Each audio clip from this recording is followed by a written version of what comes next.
Hello everyone, welcome back to my channel smart and simple. ఈరోజు వీడియోలో కోడిగుడ్డు ఇగురు ఎలా వేయాలో మీకు చూపిస్తాను. దానికోసం ఉడకబెట్టిన గుడ్లను మనం ముందుగా ఒక కడాయిలో ఆయిల్ తీసుకొని ఆయిల్లో కొద్దిగా పసుపు వేసి ఇలా గోల్డెన్ బ్రౌన్ కలర్ వచ్చేంత వరకు వేయించుకోవాలి.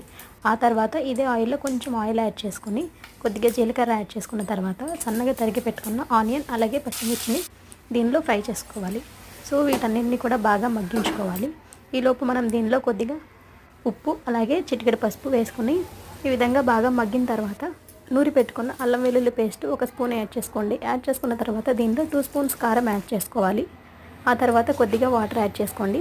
సో వాటర్ యాడ్ చేసుకుని మూత పెట్టేసి ఉంచేయండి. బాగా ఎగిరిపోయిన తర్వాత కర్రీ దగ్గర పడిపోతుంది అనిపించుకొని దీంట్లో కరివేపాకు అలాగే కొత్తిమీర ఉంటే కొత్తిమీర కూడా మీరు యాడ్ చేసుకోవచ్చు.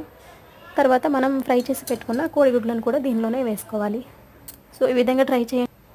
చాలా టేస్టీగా రెడీ అయిపోతుంది అనమాట. Thank you for watching all.